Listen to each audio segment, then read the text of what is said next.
I'm sure there are many ways you already know to create a dynamic warm up in your class to get heart rate moving and increasing, which is good for our cardiovascular health, good for our nervous system, and both of those things supported are good for our brain health long term.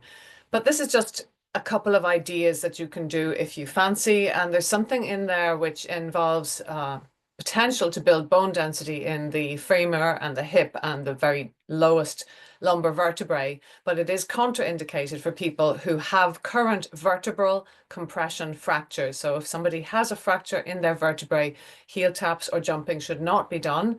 And if they have a history of vertebral compression fracture or have very low bone density scores or seem to have very low muscle mass or tone or poor posture, then it is wise to avoid them because they may be indications that that kind of percussive pressure might be too much for their vertebrae. The rest is fine as long as people are not falling, obviously, in terms of contraindications. So let's begin with just a little bit of bouncing. So it might get the heart rate up after a while, not necessarily as readily as the rest will, but bouncing is good too for the nervous system, for the lymphatic system, and for the fascia.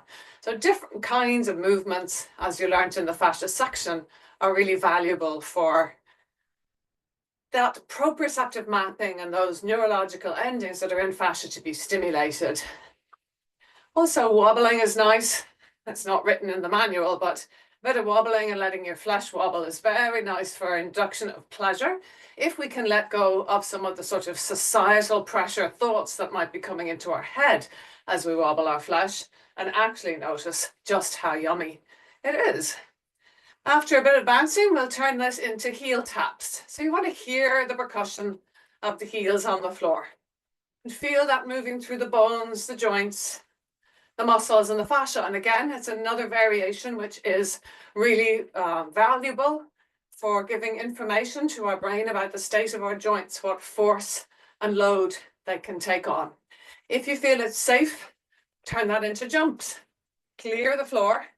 And if you're interested in working on your bone density, then we're talking about 50 jumps a day and you want to really hear it. And it's going to progress to hopping and maybe jumping up and down off steps, carefully under supervision.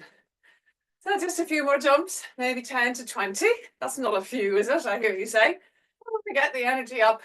Great to do a dynamic warm-up like this if you have low cortisol in the morning, which might be symptomatically might be fatigue in the morning and then sleeplessness in the night.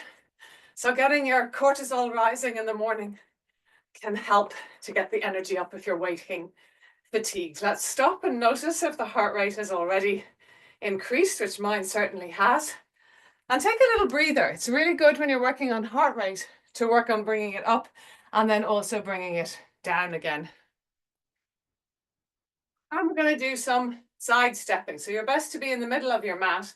And if you have space, you might find that you want more than just your mat. So you can take your mat off your carpet or your wooden floor and just use the whole floor. So I didn't mean to unstraighten it there. I don't want to look so crooked on the screen for you. So we're in the middle of the mat and we're simply going to step the right foot out to the right and bend the knee and back to center. Left foot out to the left, bend the knee and back to center. And out and back. You could do this with a couple of weights in your hands to add a little extra effort. Out and back. Place the foot wherever it makes sense for your body, where you can take the force through your bones. Press into the foot, we're yielding, and then push off the foot. Press and yield, and then push away. And press and yield, and push away. And go faster. If you feel that you're able to transfer the weight from foot across the pelvis and down to the other foot, your alignment is probably fine. Let's go really fast now. Well, relatively. One, and one, and one, and one, and one, and one. And back to center. A little addition that's not in the manual. We're going to do a curtsy and a hop. So you're going to take your right foot behind, step over and jump. Left foot behind, step over and jump. Right foot behind, step over and jump. Left foot behind, step over and jump. Right behind and jump. Left behind and jump. Right behind and jump. Left behind and jump. And together. Very good to learn the ability or to regain or to maintain the ability to step and hop in multiple directions for fall avoidance. Take another little breather. The next and last dynamic sequence can be done holding a bolster if you like, to add that extra body weight. Let's start without, maybe, if you feel that that would be a better idea. If you find you can't lunge, you could do all of this into a goddess style squat instead of lunges. Some people find that they have SI problems that preclude them from multiple lunges. So you could hold your bolster in here and you could step right and back. Step left and back. Step right and back. Step left and back. Now we're going to step right behind.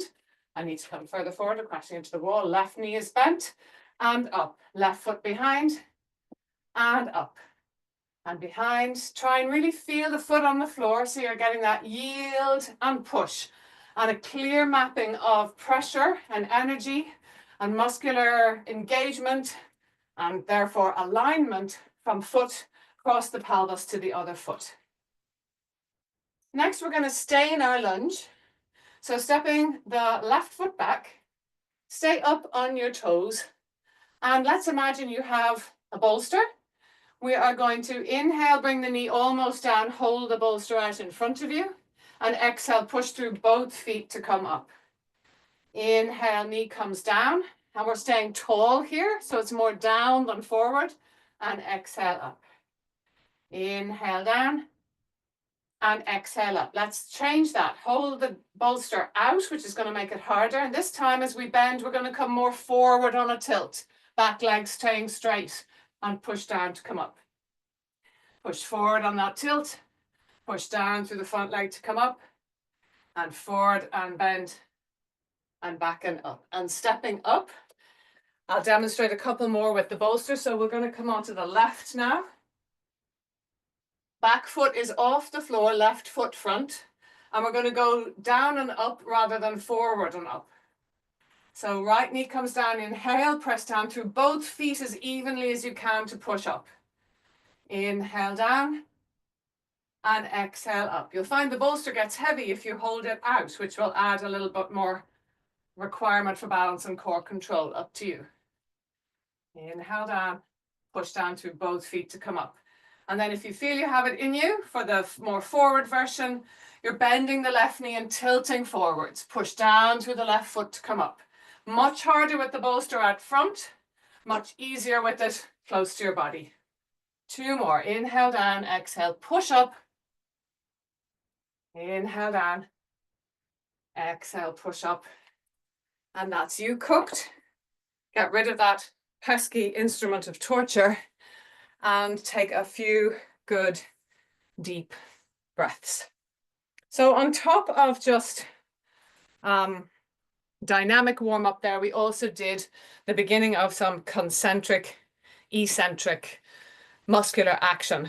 So heart rate building and a particular layer of contraction in the legs, obviously in particular, a little bit in the arms. So I'm sure that your heart rate is raised and you need a well-deserved rest.